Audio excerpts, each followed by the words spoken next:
जय हिंद दोस्तों, बहुत बहुत स्वागत है इस नई वीडियो में। मेरा नाम है अभिषेक एंड बहुत बहुत स्वागत करता हूँ इस नई वीडियो में, क्योंकि पता है RSCIT के लिए ये मॉडल पेपर नंबर 3 में लेके आया हूँ। और ये जो मॉडल पेपर 3 रहने वाला है ये खास करके 19 जुलाई के लिए बनाया गया है स्पेशली, क्योंकि जितने भी टॉप एक्सपेक्टेड क्वेश्चंस हैं जो रिपीट हुए हैं, जो बहुत बार आए हुए हैं पहले के एग्जाम्स में, उन्हीं को चुन करके ये वीडियो बनाया गया है। तो आपको करना क्या है, बस वीडियो को पूरा लास्ट तक देखना है एंड जितने भी इंपॉर्टेंट क्वेश्चंस हैं सबको आपको ध्यान में रखते हुए एग्जाम देने जाना है। एंड ये मेरी रिस्पॉन्सिबिलिटी है कि आपके एग्जाम में 100 आउट ऑफ 100 भी स्कोर कर सकते हो अगर सही से आप लोग मॉडल पेपर को फॉलो करो। फर्स्ट पे आओ, बोला कंप्यूटर को बूट करने की प्रक्रिया का पहला चरण कौन सा होता है। यानी कंप्यूटर को अगर आपको बूट करना है तो उसकी पहली प्रक्रिया का पहला चरण क्या है। तो उसका पहला प्रक्रिया है पोस्ट करना पड़ेगा। आपको क्या करना है, post. Option number A, post. ठीक है, लॉगिन नहीं, फॉर्मेटिंग नहीं, स्कैनिंग नहीं, आपको सबसे पहले पोस्ट करना पड़ेगा। तो फर्स्ट का ऑप्शन नंबर ए। आगे आओ सेकंड क्वेश्चन पे, बोला लाइबर ऑफिस राइटर में टेक्स्ट को अंडरलाइन करने की शॉर्टकट कुंजी क्या है। पिछले में आपने बोल्ड का पढ़ा था, कंट्रोल+B बोल्ड का हो गया, अंडरलाइन का कंट्रोल+U, तो ऑप्शन नंबर बी। ठीक है, एक होता है इटैलिक का, तो कंट्रोल+I। ठीक है, याद रखना ये भी। अब ये कंट्रोल+L किसका है वो आप जरा कमेंट करके बताओ, तो पता तो चले कि पढ़ भी रहे हो कि नहीं। थर्ड पे आओ, थर्ड बोल रहा है कि इनमें से कौन सा ऑप्टिकल स्टोरेज डिवाइस है। इनमें से कौन सा ऑप्टिकल स्टोरेज डिवाइस है।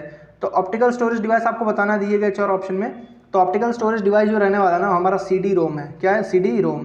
ठीक है, compact disc read only memory, CD-ROM। ठीक है, CD का फुल फॉर्म क्या होता है, कॉम्पैक्ट डिस्क। ठीक है, कॉम्पैक्ट डिस्क। आगे आओ 4 नंबर पे। 4 नंबर बोल रहे हैं लाइबर ऑफिस कैल्क में एक्टिव सेल की पहचान कैसे होती है। एक्टिव सेल कि कोई सेल एक्टिव है ये आप कैसे पहचानोगे। तो देखो कैल्क में ना एक्टिव सेल को पहचानने का एक ही तरीका है, जैसे ही आप कोई सेल एक्टिव मतलब चुनोगे ना, वो उसके ऐसे बॉर्डर बन जाएगा। क्या बन जाएगा, बॉर्डर दिखने लगेगा, उसके ऐसे बॉर्डर दिखने लगेगा। तो सेल के चारों ओर बॉर्डर दिखाई देने लगता है, वही आपका एक्टिव सेल है। तो ऑप्शन नंबर ए। आगे आओ 5 नंबर पे। देखो सबसे पहले आप क्या कर लो, चैनल को सब्सक्राइब कर लो, क्योंकि 3 मॉडल पेपर मैं करा दिया हूँ आपके ये RSCIT का। एंड आपके एग्जाम तक मेरा टारगेट है कम से कम 10 से ज़्यादा मॉडल पेपर मैं आपको करा दूँ, और एकदम अच्छे लेवल के। तो चैनल को सब्सक्राइब कर लेना। एंड अगर आप लोगों का अच्छा सपोर्ट रहा, अगर आप लोगों ने लाइक सब्सक्राइब किया एंड थोड़ा सा अपने दोस्तों के साथ शेयर भी किया, तो डेफिनेटली मैं बहुत सारे एक दिन में मैं ट्राई करूँगा 3-3 4-4 मॉडल पेपर करा दूँ मैं। ठीक है, तो 5 नंबर सवाल पे आओ। 5 नंबर सवाल बोल रहा है निम्न में से कौन सा इंटरनेट ब्राउजर प्राइवेसी पर अधिक केंद्रित माना जाता है। ऐसा कौन सा इंटरनेट ब्राउजर है जो प्राइवेसी पर अधिक केंद्रित माना जाता है, यानी प्राइवेसी को ज़्यादा ध्यान देता है वो। तो कौन सा है वो कौन सा है, तो वो है ब्रेव। क्या है, ब्रेव। तो फिफ्थ का ऑप्शन नंबर सी। ये प्राइवेसी पर अधिक केंद्रित है, मतलब इसका पूरा फोकस प्राइवेसी पे है। ये ऐसा इंटरनेट ब्राउजर है। ठीक है, जैसे गूगल क्रोम हो गया ना, उसी तरह ये ब्रेव भी है, एक तरीके का इंटरनेट ब्राउजर है। 6 नंबर पे आओ, बोला CPU का जो ये CU है जिसको कंट्रोल यूनिट बोलते हैं, इसका मुख्य रूप से क्या काम है।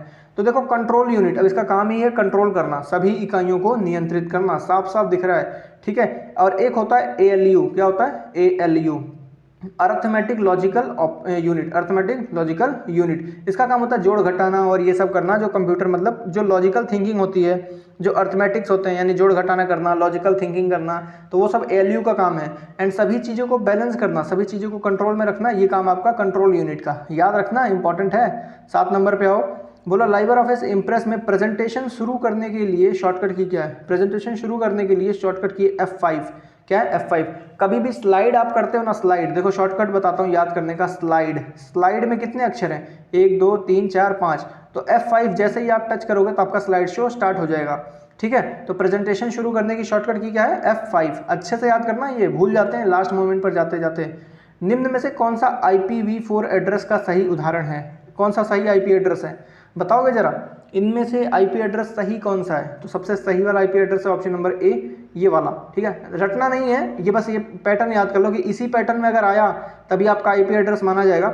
ये सब गलत IP एड्रेस के पैटर्न है, तो याद कर लो, थोड़ा याद कर लेना इसको एक बार, ये पैटर्न है, इंपॉर्टेंट है। 9 नंबर पे आओ, बोला ईमेल में सब्जेक्ट का उद्देश्य क्या होता है। याद करो, मैंने पिछली वीडियो में बताया था, मॉडल पेपर नंबर 2 में मैंने बताया था कि सब्जेक्ट क्या होता है। जैसे पत्र लिखते हैं ना, तो हम लोग उसमें विषय लिखते हैं ना कि यार पत्र लिख क्यों रहे हैं। तो उसी तरह जो ये सब्जेक्ट है ना, ये है विषय, संदेश का संक्षिप्त विषय बताना, संदेश का संक्षिप्त विषय बताना। तो ऑप्शन नंबर डी, थर्ड का ऑप्शन नंबर डी। आगे आओ 10th पे। 10th क्या बोल रहा है, निम्न में से कौन सा एप्लीकेशन सॉफ्टवेयर है। एप्लीकेशन सॉफ्टवेयर यानी ऐप है, इनमें से कौन सा ऐप है, MS Excel, BIOS, Windows kernel या डिवाइस ड्राइवर। तो यार ऐप एप्लीकेशन सॉफ्टवेयर कौन सा है, यानी ऐप कौन सा है। तो ऐप आपका कौन सा है? MS Excel. फ़ोन में भी चलता है आजकल तो, ठीक है, मजाक नहीं कर रहा हूँ, MS एक्सेल फ़ोन में भी चलता है आजकल, ठीक है। 11 नंबर पे आओ, बोला कंप्यूटर में कैश मेमोरी का मुख्य उद्देश्य क्या है। देखो कैश क्या होता है, कैश क्या होता है, हाथ में कैश आ जाए वो आज है कल नहीं है, ठीक है, हाथों हाथ आता जाता रहता है। कैश होता है हाथों हाथ आता जाता रहता है। तो ये जो प्रोसेसिंग स्पीड है ना, इसको बढ़ाने का काम है। जब आपके हाथ में कैश आएगा तो यार दुकान पे खर्चा करोगे, है ना, तो आपकी स्पीड बढ़ जाएगी। तो उसी तरह ये जो कैश मेमोरी है ना, इसका काम है कि प्रोसेसिंग स्पीड को बढ़ाना। तो ऑप्शन नंबर बी। आगे आओ 12 नंबर पे। 12 नंबर क्या बोल रहे हैं, लाइबर ऑफिस कैल्क में सम फंक्शन का उपयोग किसके लिए करते हैं। सम मतलब क्या होता है, सम मतलब होता क्या, सबसे पहले ये बताओ मुझे। सम मतलब जोड़ना, बस सिंपल सी बात है, जोड़ करने के लिए सम फंक्शन का यूज होता है। और एवरेज करने के लिए कौन सा फंक्शन यूज होता है, एवीजी। एवीजी, ठीक है, पूरा एवरेज नहीं लिखते हैं, एवीजी भी लिख सकते हो, एवरेज भी लिख सकते हो, जो आपको ठीक लगे, लेकिन एवीजी फंक्शन लगाते हैं, ठीक है।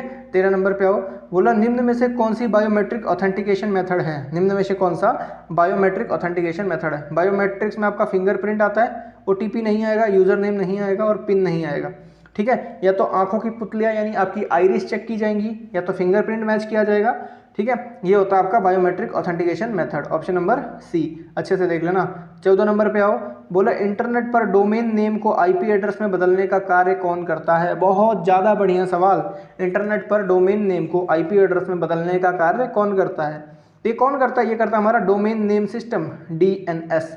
डीएनएस का फुल फॉर्म याद कर लेना, domain name system, domain name system, ठीक है, डोमेन नेम सिस्टम। और ये सवाल है बहुत ज़्यादा इंपॉर्टेंट। एक काम करो, अपने दोस्तों को शेयर करके पूछो कि वो कितना स्कोर कर पा रहे हैं इस मॉडल पेपर में, ठीक है। अरे देखो तो सही उनको कुछ आ भी रहा है कि नहीं, या आप ज़्यादा होशियार हो, एक बार ट्राई करो चेक करके, ठीक है। 15 पे आओ। 15 बोल रहा है कि लाइबर ऑफिस राइटर में स्पेलिंग चेक की शॉर्टकट की क्या है। अगर आपको स्पेलिंग चेक करना है वो भी राइटर में, तो आप कैसे करोगे, शॉर्टकट की क्या है।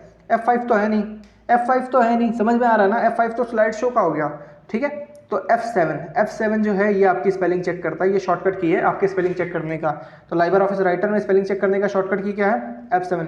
बहुत ज़्यादा इंपॉर्टेंट है यार ये वाला सवाल, हद से ज़्यादा इंपॉर्टेंट है ये, ठीक है। 16 नंबर पे आओ, बोला निम्न में से कौन सा कम्युनिकेशन सॉफ्टवेयर है। कम्युनिकेशन सॉफ्टवेयर कौन सा है, जूम है। कौन सा है, जूम, है ना। मीटिंग करते हैं ना यहाँ पे, जूम मीटिंग। लॉकडाउन में आधे से ज़्यादा बच्चों का ऑनलाइन क्लास यही जूम पे होता था, कुछ का गूगल मीट, कुछ का जूम पे।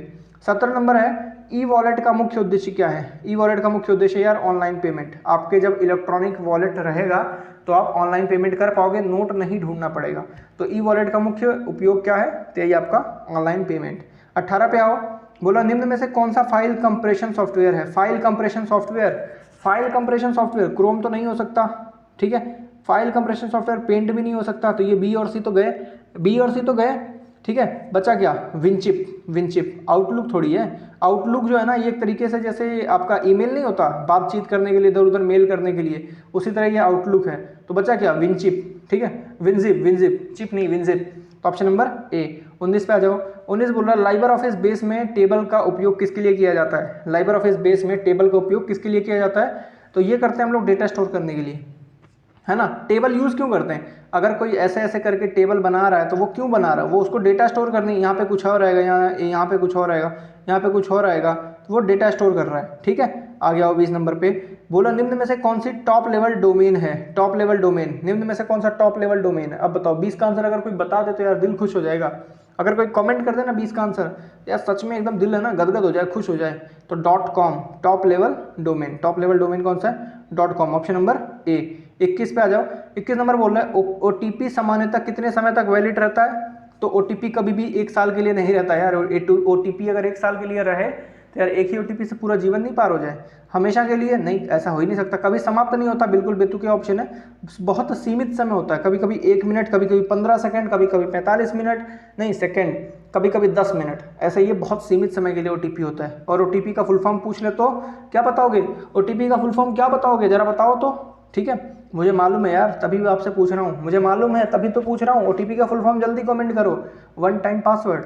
22 बोल रहे हैं लाइबर ऑफिस कैल्क में चार्ट का मुख्य उद्देश्य क्या है। तो डेटा को ग्राफिकल प्रदर्शन, डेटा को ग्राफिकल प्रदर्शन करना, यही आपका चार्ट का उद्देश्य है, ठीक है। ऐसे करते हैं ना, ऐसे ग्राफ बना करके, ऐसे ये बड़ा ग्राफ हो गया, ऐसे ये बार ग्राफ छोटा हो गया, ऐसे फिर ये बड़ा हो गया, ऐसे फिर ये छोटा हो गया। तो डेटा को ग्राफिकल रूप में परिवर्तित करना यही चार्ट का मुख्य उद्देश्य रहता है। 23 नंबर पे आओ। 23 नंबर क्या बोल रहा है हमारा, बहुत ध्यान से देखना 23 नंबर को। 23 नंबर सवाल हमारा क्या बोल रहा है कि निम्न में से कौन सा सर्च टेक्निक इंटरनेट पर सबसे सटीक परिणाम प्राप्त करने में सहायक है। निम्न में से कौन सा सर्च टेक्निक जो है वो इंटरनेट पर सबसे सटीक परिणाम प्राप्त करने में सहायक है। तो डबल कोट्स में लिखना सबसे अधिक प्रभावशाली रहता है, ठीक है। हालांकि हम लोग लिखते नहीं हैं, आजकल तो गूगल पे जाके सीधा माइक वाला फीचर ऑन करके बोल देते हैं, लेकिन पहले के ज़माने में अगर इनको सर्च करना होता था अच्छे से वो डबल कोट्स के अंदर लिखते थे। 24 पे आ जाओ।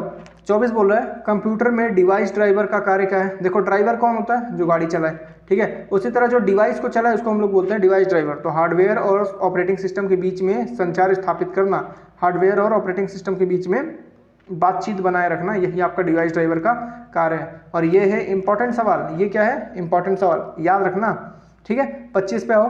25 बोल रहा है यदि किसी वेबसाइट के एड्रेस बार में पैडलॉक का चिन्ह दिखाई देता है तो इसका क्या अर्थ है। अगर किसी वेबसाइट के चिन्ह में, अगर किसी वेबसाइट के एड्रेस बार के चिन्ह में अगर पैडलॉक दिखाई देता है तो इसका क्या अर्थ है। इसका आंसर बताओगे आप, मैं ऑप्शन पढ़ देता हूँ। वेबसाइट HTTPS द्वारा सुरक्षित है, वेबसाइट बंद हो चुकी है, वेबसाइट ऑफलाइन है, या वेबसाइट वायरस से संक्रमित है। इसका आंसर आप लोग दे सकते हो, बहुत ज़्यादा आसान है। चलो दो चीज़ जो गलत है वो मैं काट देता हूँ, दो जो गलत है वो मैंने काट दिए, ठीक है। ए या बी में से कोई एक सही है और आप कमेंट करके मुझे बताओगे कि क्या आप पार्ट 4 चाहते हैं कि नहीं। अगर आप चाहते हैं कि मॉडल पेपर नंबर 4 है तो कमेंट में आप सबके 4 मुझे दिखने चाहिए, जिससे मुझे पता तो चले कि आप लोग सीरियस हो, ठीक है। एंड यार यहाँ तक आ गया तो बिना लाइक किए तो मत ही जाना, एंड सब्सक्राइब करना आपका फर्ज बनता है, क्योंकि अगला मॉडल पेपर अगर मैं अपलोड करता हूँ तो तुरंत आपको नोटिफिकेशन मिलना जरूरी है, क्योंकि एग्जाम में ज़्यादा टाइम नहीं बचा है। बस वीडियो कैसा लगा, अच्छा लगा तो कमेंट करना, बुरा लगा तो भी कमेंट करना। बस मिलते हैं नई वीडियो में, तब तक के लिए जय हिंद जय भारत।